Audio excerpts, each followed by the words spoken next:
Hello नमस्कार दोस्तों। चलिए आज की क्लास में हम लोग जैसा कि वीडियो का री एग्ज़ाम 2018 का होने वाला है एग्ज़ाम। तो चलिए आज की क्लास में हम लोग 50 क्वेश्चन देखते हैं हिंदी के, जो कि आपके एग्ज़ाम के लिए बहुत ही ज़्यादा इंपॉर्टेंट है। तो आप लोग ध्यान से पूरी क्लास को देखिएगा, इससे बाहर कुछ नहीं आएगा। क्वेश्चन के पैटर्न ऐसे ही बनेंगे बिल्कुल। तो चलिए आज की क्लास को स्टार्ट करते हैं। ग्राम विकास पंचायत अधिकारी। चलिए जैसा कि आपको पता होगा हिंदी में 50 क्वेश्चन आएंगे। तो चलिए स्टार्ट करते हैं हम लोग। चलिए हिंदी का पहला क्वेश्चन देखते हैं। हिंदी का हमारा पहला क्वेश्चन है, निम्नलिखित पंक्तियों में कौन सा अलंकार है? बताइएगा। पहला क्वेश्चन है, वही मनुष्य है कि जो मनुष्य के लिए मरे। तो बताइएगा इसमें हमारा क्या होगा। आपके ऑप्शन है छेकानुप्रास, बी वृत्यानुप्रास, या फिर सी लाटानुप्रास, या फिर डी श्लेष। बताइएगा। पहले में हमारा हो जाएगा सिंपली ऑप्शन नंबर ए लाटानुप्रास। बहुत ही इंपॉर्टेंट क्वेश्चन है, बिल्कुल ऐसा ही सेम पैटर्न बनने वाला है, ध्यान से देखिएगा। 50 क्वेश्चन करवाऊँगा। चलिए दूसरा क्वेश्चन है, आग लगते झोपड़ा जो निकले सो लाभ, मुहावरे का सही अर्थ कौन सा होगा? आपके ऑप्शन में दिया है नुकसान होने से बचाना, या फिर बी नुकसान होते होते जो कुछ बच जाए वही बहुत है, या फिर सी नुकसान होने देना, या फिर डी उपरोक्त में से कोई नहीं। तो बताइएगा इसमें क्या हो जाएगा। तो जाहिर सी बात है इसमें हमारा हो जाएगा ऑप्शन नंबर बी, नुकसान होते होते जो कुछ बच जाए वही बहुत है। चलिए तीसरा क्वेश्चन देखते हैं फटाफट। तीसरा क्वेश्चन पूछ रहा है, विसर्ग के साथ स्वर अथवा व्यंजन के संयोग से जो विकार उत्पन्न होता है उसे किस संधि के नाम से जानते हैं? तो याद रखिएगा, विसर्ग के साथ स्वर अथवा व्यंजन के संयोग से जो विकार उत्पन्न होता है उसको हम लोग विसर्ग संधि कहते हैं। ऑप्शन नंबर सी बिल्कुल राइट हो जाएगा। चलिए चौथा क्वेश्चन देखते हैं। चौथा क्वेश्चन है, जिसका इंद्रियों से अनुमान ना हो, वाक्य के लिए एक उपयुक्त शब्द का विकल्प चुनिए। तो बताइएगा, जिसका इंद्रियों से अनुमान ना हो, याद रखिएगा आपके ऑप्शन में दिया है जितेंद्रिय, बी अतीन्द्रिय, या फिर सी कालजयी, या फिर डी सर्वजयी। तो इसमें याद रखिएगा हमारा ऑप्शन नंबर बी हो जाएगा, ऑप्शन नंबर बी अतीन्द्रिय। चलिए पांचवा क्वेश्चन देखते हैं। पांचवा क्वेश्चन है, भूगोल का विपरीतार्थक शब्द है। आपके ऑप्शन में दिया है ए इतिहास, बी अंतरिक्ष, या फिर सी ध्रुवगोल, या फिर डी खगोल। तो याद रखिएगा इसमें हमारा हो जाएगा ऑप्शन नंबर डी खगोल। चलिए छठा क्वेश्चन देखते हैं। छठा क्वेश्चन हमारा है, शुक्ल का विलोम है। आपके ऑप्शन में दिया है काला, बी कृष्ण, या फिर डी श्यामल, या फिर सी असित। तो याद रखिएगा इसमें हमारा हो जाएगा ऑप्शन नंबर बी कृष्ण। शुक्ल का विलोम होता है कृष्ण। चलिए सातवां क्वेश्चन देखते हैं। सातवां क्वेश्चन दिया है, निम्न में से कौन सा व्यंजन पार्श्विक पार्श्विक है? मतलब बताइएगा कौन सा व्यंजन है। आपके ऑप्शन में दिया है शाह, ला, या फिर सी झा, या फिर डी या। तो याद रखिएगा इसमें हमारा हो जाएगा ला हो जाएगा, ऑप्शन नंबर बी बिल्कुल सही हो जाएगा। चलिए नेक्स्ट क्वेश्चन देखते हैं। नेक्स्ट क्वेश्चन है, निम्नलिखित में से कौन सा वाक्य शुद्ध है? हमको वाक्य शुद्ध बताना है कौन सा सही है। तो आपके ऑप्शन में दिया है, तुम सबसे सुंदरतम हो। ये तो गलत है, तो तुम सुंदरतम हो, ऑप्शन नंबर बी बिल्कुल सही हो जाएगा। मैं तो अवश्य ही जाऊंगा, एक फूल की माला लाओ। ये वाक्य शुद्ध नहीं है, तुम सुंदरतम हो, ऑप्शन नंबर बी बिल्कुल सही हो जाएगा। चलिए नौवां क्वेश्चन देखते हैं। नौवां क्वेश्चन है, वाक्य शुद्ध कीजिए। वेदों के 6 अंग माने जाते हैं। ऑप्शन नंबर पहला ही बिल्कुल सही हो जाएगा, वेदों के 6 अंग माने जाते हैं। चलिए क्वेश्चन नंबर 10वां देखते हैं। क्वेश्चन नंबर 10वां है, गुणा केस के संधि विच्छेद हैं। बताइएगा, हमारे ऑप्शन दिया है गुणा प्लस केस, गुणा के प्लस इस, या फिर गुणा का प्लस इस, या फिर गुण प्लस आकेश। तो याद रखिएगा गुणा केस का संधि विच्छेद हो जाएगा, ऑप्शन नंबर सी गुणा का प्लस इस। चलिए 11वां क्वेश्चन देखते हैं। छा ध्वनि किस स्वर के अंतर्गत आती है? आपके ऑप्शन में दिया मूल स्वर, बी घोष वर्ण, या फिर सी संयुक्त वर्ण, या फिर डी तालव्य। तो याद रखिएगा शाह जो है हमारा वो संयुक्त वर्ण में आती है, ऑप्शन नंबर सी बिल्कुल सही हो जाएगा। चलिए 12वां क्वेश्चन देखते हैं। 12वां क्वेश्चन है हमारा, 12वां क्वेश्चन है, किसी कठिन शब्द को स्पष्ट करने के लिए किस विराम चिन्ह का प्रयोग होता है? याद रखिएगा किसी कठिन शब्द को हम लोग जब स्पष्ट करने के लिए कौन सा चिन्ह का प्रयोग करते हैं। आपके ऑप्शन में दिया है ए विवरण चिन्ह, बी निर्देशक, या फिर सी उप विराम, या फिर डी कोष्ठक। तो बताइएगा इसमें आंसर क्या हो जाएगा। तो इसमें हमारा हो जाएगा option number B, option number D कोष्ठक। चलिए प्रश्न नंबर 13वां देखते हैं। 13वां में क्या बताना है, सही संधि विच्छेद को चुनिए। निर्गुण का सही संधि विच्छेद क्या हो जाएगा, तो इसमें हमारा हो जाएगा सिंपली, याद रखिएगा, आप लोग ध्यान से देखते रहिए, इसको नोट कर लीजिए, ऑप्शन नंबर सी निह प्लस गुण हो जाएगा। चलिए क्वेश्चन नंबर 14 देखते हैं। क्वेश्चन नंबर 14 है, लड़कियां नाचती इस वाक्य की पहचान करो। तो इसमें बताइएगा कौन सा भूत है, सामान्य भूत है या संदिग्ध भूत है या फिर अपूर्ण भूत है या फिर हेतुमद भूत है। तो याद रखिएगा लड़कियां नाचती, मतलब इसका मतलब ऑप्शन नंबर ए होगा, ए हेतुमद भूत, है ना। चलिए 15वां क्वेश्चन देखते हैं। कृष्ण विष्णु अविनाशी किस शब्द के अनेकार्थी हैं, बताइएगा। आपके ऑप्शन दिया है अतिथि, बी अच्युत, या फिर सी अनुरूप, या फिर डी अब्ज। तो याद रखिएगा इसमें हमारा हो जाएगा ऑप्शन नंबर बी अच्युत। और 16वां दिया है यागसेनी, यागसेनी का क्या हो जाएगा, सरिता दिया हुआ है, बी पंचाली, या फिर सी सुरपति, या फिर डी भानुजा। तो याद रखिएगा इसमें हो जाएगा हमारा ऑप्शन नंबर बी पांचाली, यागसेनी का, नोट कर लीजिए, ये सब इंपॉर्टेंट है। 17वां क्वेश्चन देखते हैं। 17वां क्वेश्चन है, जो बहुत मंद गति से कार्य करता हो इस वाक्यांश के लिए एक शब्द है। आपके ऑप्शन में दिया है एक, ए दीर्घ सूची, बी मंदक्रांता, या फिर सी सत्वर, या फिर डी मंथर। तो याद रखिएगा जो बहुत ही मंद गति से कार्य करता है उसे मंथर कहते हैं ना, मंथर हो जाएगा इसमें। चलिए 18वां क्वेश्चन देखते हैं। इनमें से कौन सा वाक्य अशुद्ध है, बताइएगा। पहला दिया हुआ है हर एक खिलाड़ी मैदान में पहुंच गए, बी सड़क पर बहुत भीड़ है, या फिर सी अध्ययन के लिए अच्छी पुस्तकें आवश्यक है, या फिर साहित्य और संस्कृत का गहरा संबंध है। तो इसमें हो जाएगा हमारा सिंपली जो अशुद्ध है वो हमारा हो जाएगा ऑप्शन नंबर ए, हर एक खिलाड़ी मैदान में पहुंच गए हैं, ये होना चाहिए था, इसलिए यह अशुद्ध है। चलिए 19वां क्वेश्चन देखते हैं।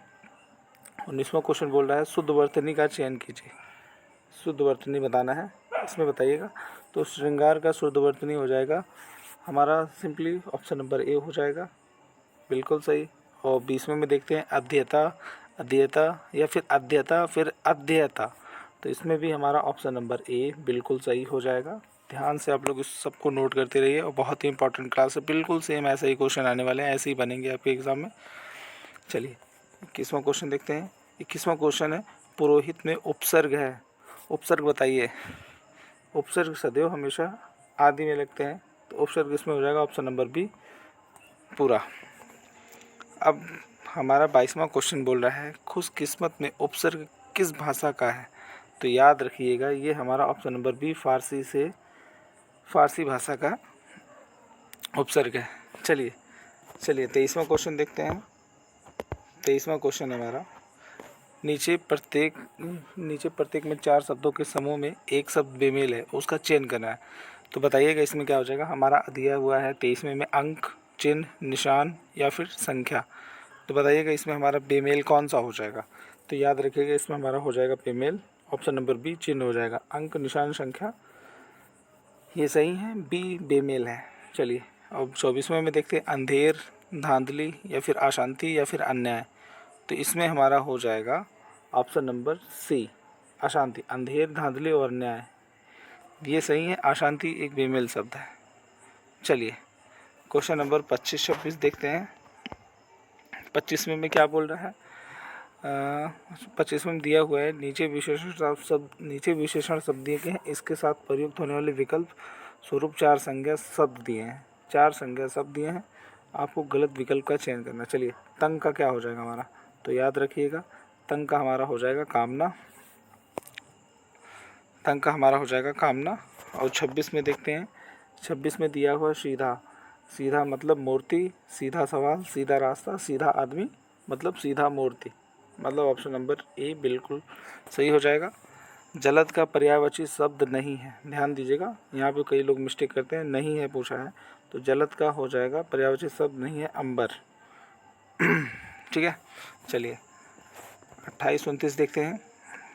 नीचे मुख्य शब्द के 4 अर्थ दिए गए हैं, सर्वाधिक उपयुक्त अर्थ का चयन कीजिए। आपका दिया हुआ है प्रतिघात दिया हुआ है, इनमें से बताना। प्रतिघात का मतलब ऑप्शन ए चोट के बदले चोट, बी भारी चोट, या फिर सी हत्या, या फिर डी उल्टे हाथ से चोट। तो याद रखिएगा प्रतिघात का हो जाएगा ऑप्शन नंबर ए चोट के बदले चोट।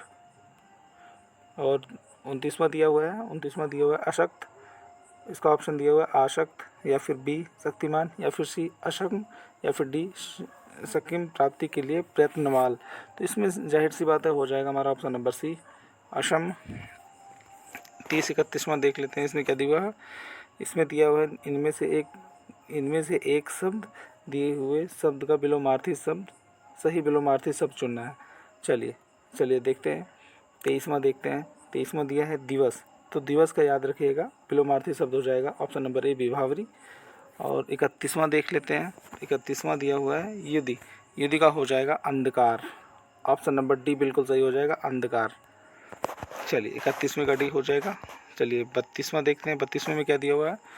32वें में दिया हुआ है प्रत्येक शब्द समूह के नीचे 4 विकल्प दिए गए हैं, जिनमें से एक दिए हुए शब्द समूह के लिए प्रयुक्त किया जा सकता है, सही विकल्प चुनिए। चलिए ये तो जो बात लोगों से सुनी गई हो, बताइएगा इसमें हो जाएगा हमारा किन किन किवदंती, ऑप्शन नंबर डी बिल्कुल सही है। जो बात लोगों से सुनी गई हो किवदंती हो जाएगा। चलिए 33वां देखते हैं। 33वां हमारा दिया है सबसे समान अधिकार पर विश्वास।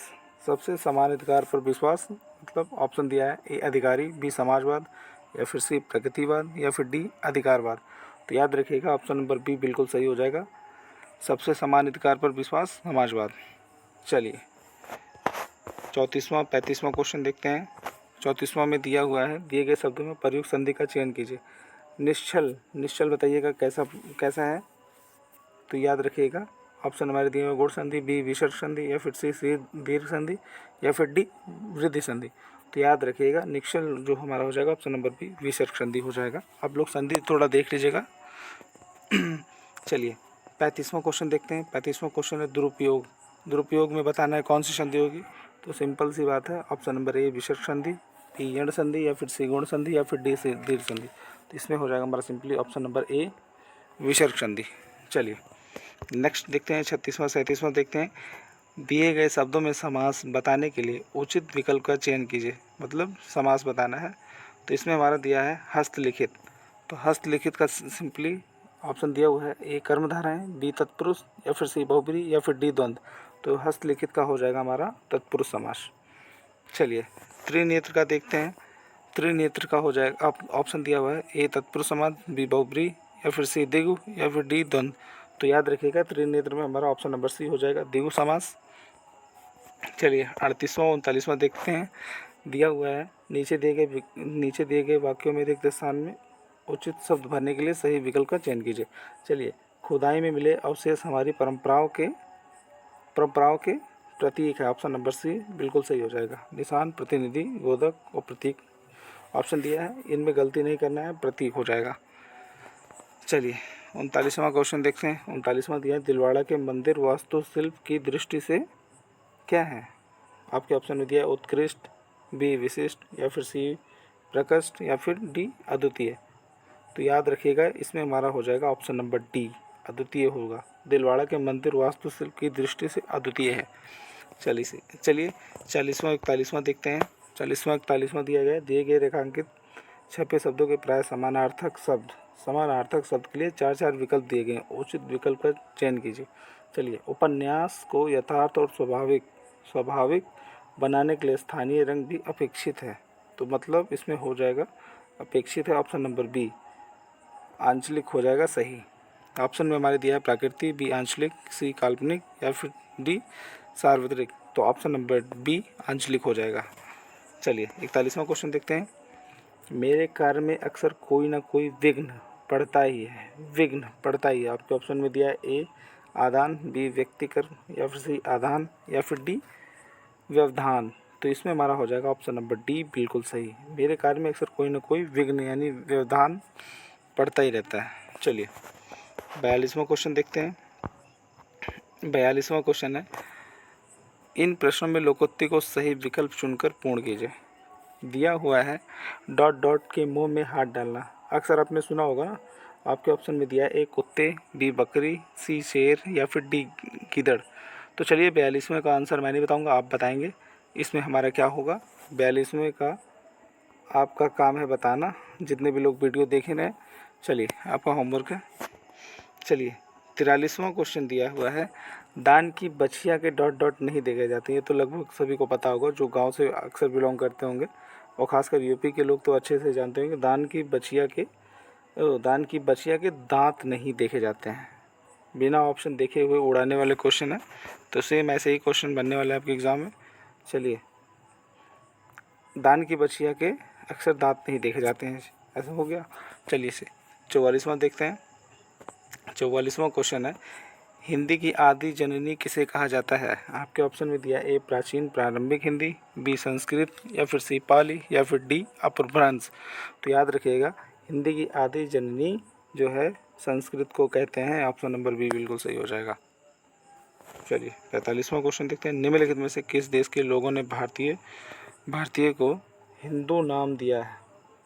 याद रखिएगा, इंपॉर्टेंट क्वेश्चन है, इसको नोट कर लीजिए। निम्नलिखित में से किस देश के लोगों ने भारतीय को हिंदू नाम दिया। आपके पास ऑप्शन दिया है ए मॉरिशस, बी इंडोनेशिया, या फिर सी ईरान, या फिर डी इराक। तो याद रखिएगा, भारतीयों को हिंदू नाम दिया है ऑप्शन नंबर सी ईरान ने। ईरान। चलिए 46वां क्वेश्चन है, जायसी की प्रसिद्ध का मूलाधार है। तो चलिए 46वां क्वेश्चन देखते हैं, जायसी की प्रसिद्ध का मूलाधार है। आपके ऑप्शन में दिया है ए पद्मावत, बी चित्ररेखा, या फिर सी अखरावट, या फिर डी आखिरी कलाम। तो जायसी की प्रसिद्ध का मूलाधार जो है वो हमारा हो जाएगा ऑप्शन नंबर ए पद्मावत। बहुत इंपॉर्टेंट क्वेश्चन है, इसको भी नोट कर लीजिए। 47वां क्वेश्चन देखते हैं, नीचे दिए गए वाक्यों में कुछ त्रुटियां हैं और कुछ ठीक है। त्रुटि वाले वाक्य के जिस भाग में त्रुटि हो उसके अनुरूप ए बी सी में उत्तर चुनिए। यदि वाक्य में कोई त्रुटि ना हो तो विकल्प डी चुनिए। चलिए देखते हैं इसमें क्या दिक्कत है। चलिए देखते हैं, पहला है, प्रायः ऐसे अवसर आते हैं जिनमें लोगों को कभी कभी अपना मत बदलना पड़ता है। तो आपको लग रहा है कोई ए या बी या सी में कोई प्रॉब्लम है, या फिर कोई दिक्कत नहीं है। तो इसमें दिक्कत है ऑप्शन नंबर बी में दिया हुआ है, जिनमें लोगों को लगभग कभी कभी अपना मत बदलना पड़ता है। भाई ऐसा थोड़ी हो सकता है। ऑप्शन नंबर बी बिल्कुल गलत है। चलिए 48वां देखते हैं, प्राणवायु पर नियंत्रण करने की विधा को जानने वाला शरीर और मन की प्रत्येक क्रिया पर नियंत्रण रख सकने की क्षमता से सुसंपन्न हो जाता है। कोई त्रुटि नहीं है, तो इसमें भी ऑप्शन नंबर बी में त्रुटि है। विधा को जानने वाला शरीर और मन की प्रत्येक क्रिया पर नियंत्रण रख सकने की क्षमता सुपन्न होना ही भैया। ऑप्शन नंबर बी बिल्कुल गलत है। चलिए आज के सेशन का बस लास्ट 2 क्वेश्चन बचा है। वीडियो प्लीज़ आप लोगों को अगर अच्छी लगती है तो प्लीज़ वीडियो को लाइक करें और ज़्यादा से ज़्यादा लोगों को शेयर करें और चैनल को ज़रूर सब्सक्राइब करें। चलिए 49वां क्वेश्चन देखते हैं। आज के सेशन के लास्ट 2 क्वेश्चन हैं। आप लोग ध्यान से पढ़ते रहिए। जितने भी बच्चों को एग्ज़ाम देना है वो अच्छे से देखते रहें। सेम ऐसे ही पैटर्न पे क्वेश्चन बनने वाले हैं। क्वेश्चन चेंज ज़रूर होंगे, लेकिन ऐसे ही आधार पे रहेंगे, ऐसे ही पैटर्न पे। तो 49वां क्वेश्चन देखते हैं, दोहे और रोले के कर्म से मिलाने पर कौन सा छंद बनता है। तो याद रखिएगा, अक्सर दोहे और रोले के कर्म को मिलाने से बरवें, ऑप्शन नंबर डी, बरवें छंद बनता है। ठीक है। 50वां दिया हुआ है 50वां ध्यान से देखना, अवधि शिला का उर पर था गुरु भार, तिल तिल काट रही थी दृग जलधार। प्रस्तुत पंक्तियों में कौन सा छंद है। तो याद रखिएगा, इसमें भी ऑप्शन नंबर डी होगा, ऑप्शन नंबर डी। चलिए बच्चों, आज की क्लास में बस इतना ही। वीडियो अच्छी लगे तो प्लीज़ वीडियो को लाइक कीजिए, सब्सक्राइब कीजिए और ज़्यादा से ज़्यादा लोगों के पास शेयर कीजिए। धन्यवाद।